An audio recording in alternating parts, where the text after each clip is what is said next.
There's a moment that comes to all of us. You're standing at the edge of something new. Maybe it's a conversation you need to have, a dream you want to chase, or simply raising your hand in a room full of strangers. And suddenly, something inside you whispers, "Don't." It's not a voice. It's deeper than that. It's a feeling that spreads through your chest like cold water. Your heart quickens. Your palms grow damp. Your mind floods with images of everything that could go wrong. What if you fail? What if they laugh? What if you're not enough? This isn't weakness. This isn't you being dramatic or overthinking. This is fear, and it's as old as the stars themselves. You see, fear doesn't knock politely. It doesn't wait for invitation. It arrives like gravity, invisible, constant, pulling everything toward the ground. One moment you're reaching for something beautiful, and the next you're frozen, watching opportunities drift past like satellites you'll never catch. And here's what makes it even harder. Fear is smart. It knows exactly what to say. It reminds you of every time you've been hurt, every mistake you made, every door that's closed in your face. It builds its case so carefully, so convincingly, that you begin to believe the story it tells, that you're safe for staying small, that dreams are for other people, that the unknown is always dangerous. But what if I told you that fear is having the same conversation with someone right now on the other side of the world? What if I told you it's whispering to a teenager afraid to audition for the school play, to a parent scared of changing careers, to an artist who's never shown their work to anyone? What if I told you that this feeling, this ancient, primal pulling back, is not your truth, but simply your inheritance? Because here's what fear doesn't want you to know. It's old wiring, survival code written when the world was a different place, when hiding meant living, and taking risks meant dying. But you're living in a universe far more vast and forgiving than the one that taught you to be afraid. You're made of elements forged in the hearts of dying stars. You carry within you the same creative force that spins galaxies and grows flowers from frozen ground. You are both cosmic and human, infinite and immediate, powerful beyond measure, and sometimes absolutely terrified of sending a text message. Today, we're going to explore this paradox together through 5 profound insights. Not to shame fear or pretend it doesn't exist, but to understand what it really is. To see how it moves through your life like gravity, predictable, powerful, but not permanent, and maybe, just maybe, to find the escape velocity that can carry you beyond its pull. Today we're going to go through 5 key cosmic revelations that will completely transform how you see fear. 1. Ancient signals. Why your body reacts to modern life like it's still fighting for survival. 2. Gravitational loops. How fear creates invisible orbits that keep you circling the same patterns. 3. The black hole effect, when one worry consumes your entire reality. 4. Escape velocity, the exact momentum needed to break free from fear's pull. 5. Cosmic silence, where your truest voice emerges beyond fear's noise. Each revelation will show you not just what fear is, but how to work with its cosmic patterns instead of against them. Because every star was once just dust, held together by its own gravity, waiting for the moment it would ignite. Every planet was once a wandering rock, searching for its orbit. And every person who has ever done something brave was once exactly where you are now, afraid, uncertain, but quietly gathering the courage to begin. This is your moment to see fear not as your master, but as your teacher, not as your destination, but as the very thing that shows you where your growth is waiting. So take a breath, feel your feet on the ground, and let's travel together into the space where fear ends and possibility begins. Number 1, ancient signals in a new world. You know that moment when your phone buzzes with a notification and your stomach drops before you even look? Maybe it's your boss texting after hours, or a message from someone whose opinion matters to you. Your body reacts like you're in danger, heart racing, breath shallow, even though you're just sitting on your couch in your pajamas. Or think about this. You're in a grocery store checkout line, and the person in front of you is taking forever. You feel your chest tighten, your jaw clench. You start imagining being late, people judging you, everything falling apart over groceries. This isn't you being irrational. This is your body speaking in a language that's millions of years old. In the deepest reaches of space, there are signals still traveling from the beginning of time, radio waves from the Big Bang itself, echoing through the universe, carrying information from when everything was fire and light and chaos. These cosmic background radiations wash over us constantly, ancient messages from a universe that no longer exists, yet still broadcasts its warnings into the present. Your nervous system works the same way. Every racing heart, every sweaty palm, every moment when you freeze instead of act. These are ancient signals, broadcasted from a time when being noticed could mean being eaten, when making a mistake could mean death, when every stranger was a potential threat. Your body is still receiving transmissions from your ancestors who survived by being afraid. The ones who hesitated lived long enough to pass on their genes. The cautious ones made it through the night. And now, millions of years later, you inherit their hypervigilant nervous system, a beautiful, life-saving gift that sometimes can't tell the difference between a saber-toothed tiger and a job interview. What if fear isn't your failing, but your inheritance? What if every anxious moment isn't proof that you're broken, but evidence that you come from a long line of survivors? The universe is constantly evolving, but it never throws away its old parts. The iron in your blood was forged in the core of an ancient star. The calcium in your bones came from supernovas that exploded billions of years before Earth existed. You are quite literally made of history, and your fear is just another layer of that cosmic story. This doesn't mean you have to obey every fearful impulse. Stars don't stay the same forever. They grow, they change, they sometimes explode into something entirely new, but they never apologize for what they once were. Consider this. What if the next time fear grips you, instead of fighting it or feeling ashamed, you simply acknowledged it? Oh, there's that ancient signal again. My body thinks I'm in danger, but I'm actually just about to try something new. What would change if you treated fear less like truth and more like weather? Something that moves through you, but doesn't define the landscape of who you are. The radio waves from the Big Bang are still out there, still broadcasting their ancient story. But they're not the only signal in the universe. New stars are being born. New messages are being sent. New possibilities are being broadcast on frequencies your ancestors never imagined. Maybe it's time to tune into a different station. Number 2, the gravity that keeps us circling. You probably notice how the same fears show up again and again in your life, wearing different costumes but carrying the same script. In high school, you were afraid people would discover you weren't smart enough. In college, you worried you weren't talented enough. At work, you fear you're not experienced enough. In relationships, you're scared you're not lovable enough. Different stages, different situations, but the same underlying voice. You're not enough.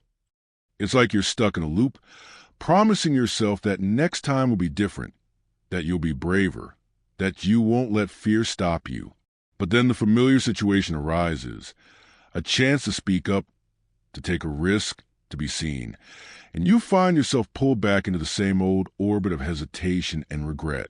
You end up in the exact same place you started, wondering why your intentions never seem to match your actions, why your courage seems to evaporate right when you need it most.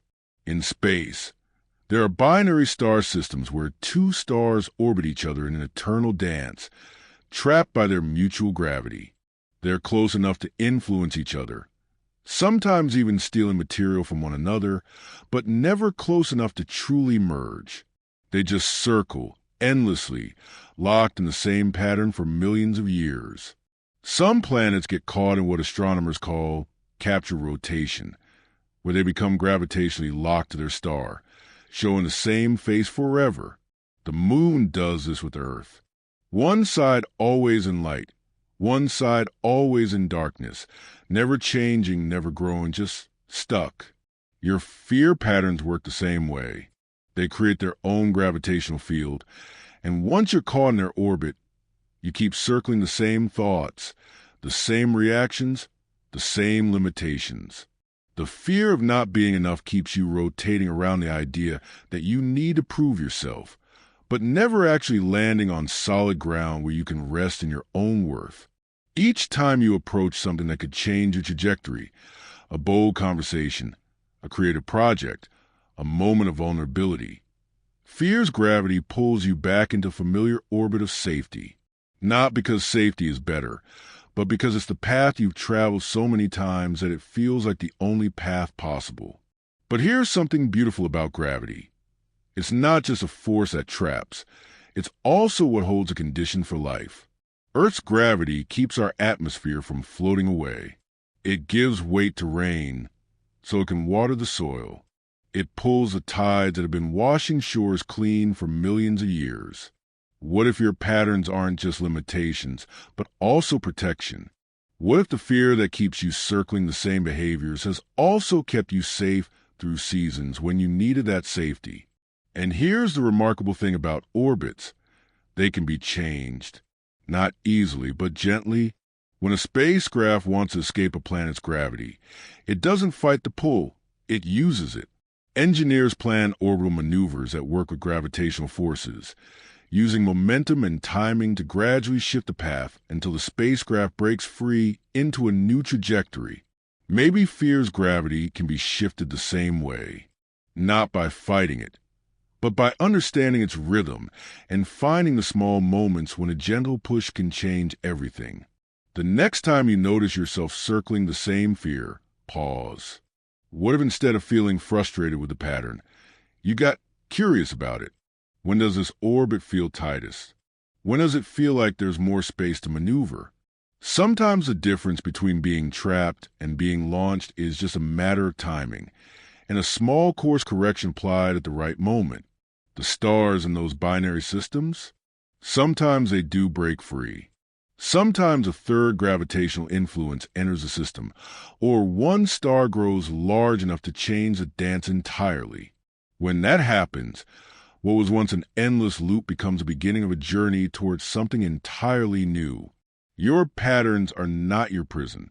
They're just your current orbit. And every orbit contains within it the possibility of escape velocity. Number 3, when one fear swallows everything. There are times when fear doesn't just visit. It moves in and rearranges all the furniture of your life.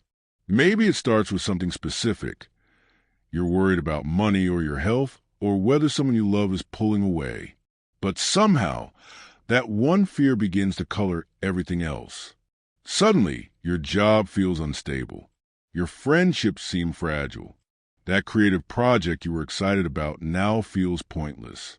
Even small pleasures, your morning coffee, a song you used to love, the way sunlight hits your window, all of it feels muted, distant, like you're experiencing life through thick glass. One worry becomes a lens through which you see everything, and that lens seems to filter out all the light.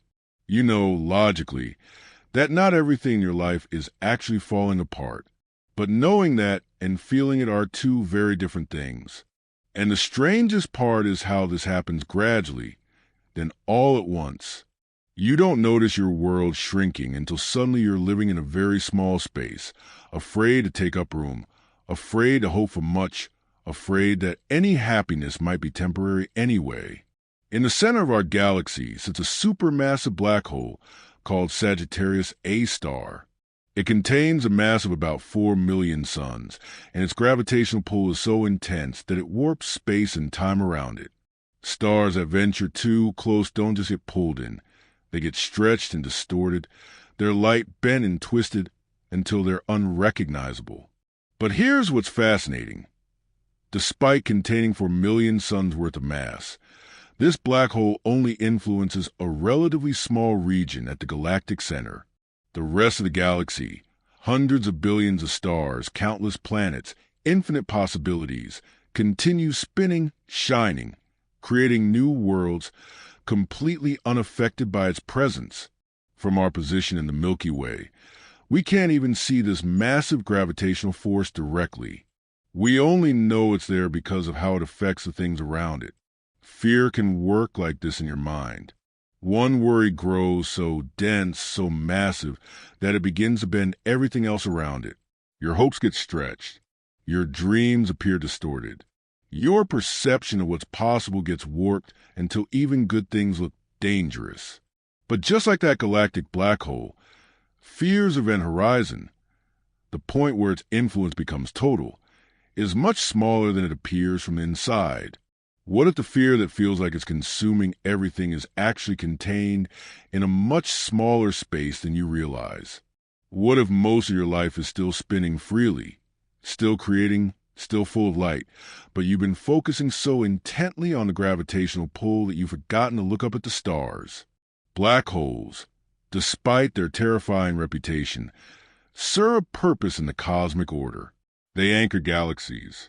They regulate the birth of new stars. They're part of the vast recycling system that keeps the universe dynamic and alive. Even destruction on a cosmic scale is often creation in disguise. Maybe the fears that feel most consuming are also the ones pointing towards something important. Maybe they're gravitational fields around the things you care about most deeply. You don't fear losing what doesn't matter to you. Consider this. Astronomers study black holes not by looking directly at them. That's impossible. But by observing how light bends around them, how nearby stars dance in their presence. Sometimes understanding fear works the same way. Instead of staring directly into the dark center of what scares you most, you can notice how it's affecting the things around it. What dreams are getting stretched? What joys are being dimmed? What possibilities are being bent out of their natural shape? And here's something remarkable. Even at the edge of a black hole's event horizon, light still exists. In fact, the intense gravity can cause something called gravitational lensing, where light gets focused and amplified, creating some of the most brilliant displays in a universe. What if your deepest fears are also the places where your most important truths are being intensified? What if the very thing that feels like it's pulling everything into darkness is actually concentrating your light in ways you haven't recognized yet? The galaxy continues its ancient dance, mostly unaware of the massive forces at its center. But those forces help create the conditions where new stars are born, where planets form, where life becomes possible. You are vast enough to contain both the black hole and the galaxy, both the fear and the infinite space around it where light still travels freely, where new possibilities are still being born, where your story is still being written. The question isn't how to eliminate the gravitational pull of your deepest fears. It's how to remember that they occupy only a small region of the enormous universe that is your life. Number 4, the speed needed to break free. You know that feeling when you psyche yourself up for something brave. Maybe calling someone you've been meaning to reach out to, or finally signing up for that class, or having a conversation you've been avoiding. You feel the momentum building. You're going to do it. This is the moment. You can practically feel yourself moving toward action. And then you don't. Something pulls you back at the last second. You'll do it tomorrow, after you've thought about it more, when the timing is better, when you feel more prepared. And you find yourself exactly where you started, except now you're also carrying the weight of another moment when you almost broke through but didn't. It's like being on a swing set, pumping your legs harder and harder, getting higher and higher, feeling like maybe this time you'll go all the way around, and then always pulling back at the peak, settling into the same safe arc you've traced 1,000 times before. You start to wonder if you actually want the things you think you want, or if you just like the idea of wanting them. You start to question whether you have what it takes to actually change, or if you're destined to keep launching toward your dreams only to snap back like a rubber band to where you started. When engineers send a spacecraft to Mars, they have to calculate something called escape velocity, the exact speed needed to break free from Earth's gravitational pull. It's not a guess or an approximation. It's 25,020 miles per hour, and if you're even a little bit short, you don't get a partial trip to space. You just fall back to Earth. But here's what's beautiful about how this actually works. Spacecraft don't reach escape velocity all at once. They build momentum gradually, using multiple burns from their engines, timing each burst precisely to work with orbital mechanics. They spiral outward slowly, gaining energy with each pass, until finally they have enough momentum to break free entirely. And once they do break free, something remarkable happens. They don't have to keep using the same amount of fuel.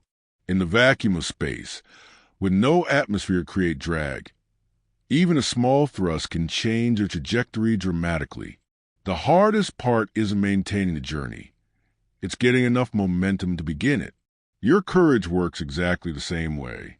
The dreams that feel impossibly far away, the conversations that seem too risky, the changes that appear too overwhelming, they don't require a single massive burst of bravery. They need accumulated momentum, small consistent actions that build on each other until you reach the speed needed to break free from fear's gravity. What if the problem isn't that you're not brave enough, but that you're trying to reach escape velocity all at once instead of building momentum over time? Think about the last time you actually followed through on something scary. Chances are it wasn't because you woke up one day feeling fearless. It was probably because you've been circling that decision for a while, gathering small pieces of courage, until finally the momentum you built up carried you past the point where fear could pull you back. Maybe breaking free from fear's orbit isn't about becoming a different person overnight. Maybe it's about becoming someone who honors small acts of bravery, who celebrates tiny course corrections, who understands that momentum is built 1 degree at a time. What would change if you thought less about making giant leaps and more about making consistent burns? If instead of waiting for the day you feel ready to transform your entire life, you look for the small action you could take today that would add to your momentum? The spacecraft heading to Mars doesn't spend its journey wondering if it's brave enough or capable enough. It just follows the trajectory that its accumulated momentum has created. Each small burn from its engines was planned, purposeful, building toward the larger journey. Your small acts of courage, the text you send even though your hands are shaking, the boundary you set even though your voice wavers, the creative project you share even though it feels imperfect. These aren't consolation prizes for not being brave enough to make big changes. They're the fuel burns that are building toward your escape velocity. And here's something the spacecraft doesn't worry about that you might. Once you break free from fear's gravitational pull, you don't have to maintain that same level of courage forever. In the open space beyond fear's influence, even small movements can redirect your entire path. The energy you spend getting free is not the energy you'll need to stay free. What if the momentum you're building with each small, brave choice is already changing your trajectory more than you realize? What if you're closer to escape velocity than you think? Every spacecraft begins its journey not with a dramatic launch into deep space, but with a single burn from its engines, precisely timed, adding to momentum that will eventually carry it to worlds it has never seen. Your first burn might be smaller than you think it needs to be, but it might be exactly powerful enough to begin. Number 5, the quiet between worlds. There's a particular kind of exhaustion that comes from living with fear as your constant companion. Not physical tiredness, but something deeper, a weariness of always listening to that voice that catalogs everything that could go wrong, that narrates every social interaction with commentary about how you might have messed up, that turns every quiet moment into an opportunity to rehearse future disasters. It's like having a radio playing in the background of your life, and you can't find the off switch. Even when things are going well, there's this underlying static of worry. What if this doesn't last? What if I don't deserve this? What if everyone finds out I'm just pretending to know what I'm doing? You long for quiet, real quiet, the kind where you can hear your own thoughts without fear's constant commentary, where you can feel excited about something without immediately calculating all the ways it could fail, where you can be present in a moment without your mind fast-forwarding to everything that might go wrong later. But that quiet feels impossible to find, like you're searching for silence in a world that never stops talking. Space is mostly empty. Between the stars, between the planets, between the galaxies themselves, vast regions of almost perfect silence stretch for distances our minds can barely comprehend. No sound waves can travel in the vacuum of space, so even the most violent cosmic events, stars exploding, black holes colliding, entire solar systems being born, all happen in complete silence. Astronauts describe this quiet as initially unsettling and then profoundly peaceful. After a lifetime of living with the constant background noise of Earth, traffic, conversations, the hum of electricity, the whisper wind, they suddenly find themselves in a place where the only sounds are the ones they bring with them, their own heartbeat, their own breathing, their own thoughts. And in that silence, they report something remarkable. They can finally hear what they actually think, as opposed to what they think they're supposed to think. The quiet doesn't empty their minds. It reveals what was already there beneath the noise. The universe's silence isn't the absence of communication. It's the medium through which the deepest conversations happen. Light travels in this quiet. Gravity operates in the silence. The invisible forces that hold galaxies together and guide planets in their orbits all do their work without making a sound. What if the quiet you're seeking isn't the absence of fear, but the presence of something deeper? What if beneath all the noise of worry and doubt, there's a silence that contains everything you actually need to know? Consider how astronauts describe their first glimpse of Earth from space. Not as a collection of separate countries and conflicts, but as a single luminous sphere floating in the cosmic dark. The perspective from silence reveals truths that can't be heard in the noise. Maybe the goal isn't to eliminate fear's chatter, but to find the vastness that contains it. To remember that fear's voice, however loud it seems, is just one sound in the infinite quiet where your deepest knowing lives. In that silence, you might discover that you've always known what you needed to know. That beneath fear's urgent commentary, there's a steady voice that has been guiding you all along, not with instructions, but with an unshakable sense of what feels true. The next time fear fills your mind with its familiar soundtrack of worry, remember, you don't have to argue with it or overcome it. You can simply remember that there's a vast, quiet space around it where wisdom lives, where peace exists, where your truest self has been waiting patiently for you to come home. The universe operates in this silence. Stars are born in this quiet. Galaxies dance in this stillness. And somewhere in that same cosmic silence, your next brave choice is already forming, waiting for you to tune into the frequency where courage lives. What if the most profound conversations you'll ever have aren't with other people, but with that quiet voice that emerges when fear finally stops talking? What if the guidance you've been seeking outside yourself has been speaking softly inside you all along, waiting for a moment of stillness deep enough to be heard? The space between worlds isn't empty. It's full of possibility. And the space between your thoughts, when fear grows quiet for just a moment, might be where your most important discoveries are waiting. Fear is ancient radio waves, still broadcasting from a universe that no longer exists. It's the gravitational field of old hurts and inherited cautions, keeping you orbiting the same safe distances from the life you actually want to live. Sometimes fear grows dense enough to bend everything around it, making even beautiful possibilities look dangerous. But that event horizon, the place where fear's influence becomes total, is smaller than it appears when you're caught inside it. Breaking free doesn't require superhuman courage or a personality transplant. It requires what spacecraft use to reach other worlds: accumulated momentum, Small, consistent burns of bravery, timed with patience and precision, building speed until you reach the velocity needed to break orbit entirely. And beyond fear's gravity lies something remarkable. The quiet between worlds, where the most important conversations happen without words. Where you can finally hear the voice that has been guiding you all along. Not with instructions, but with an unshakable sense of what feels true. Fear is not your enemy. It's your inheritance, your protection. Your ancient alarm system still doing the job it was designed for millions of years ago. But you are not ancient. You are immediate possibility, cosmic creativity, stardust that learned to dream. You don't have to eliminate fear to be free. You just have to remember that you are vast enough to contain it, along with everything else.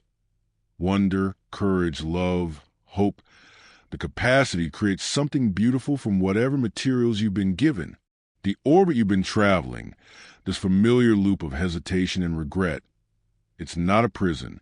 It's just your current trajectory. And every orbit contains within it the possibility of escape velocity. The question isn't whether you're brave enough to change everything at once.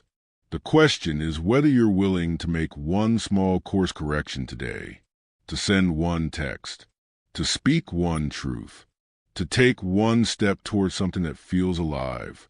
Because somewhere in the vast quiet beyond fear's chatter, your truest life is waiting. Not perfect, not without challenges, but authentically yours.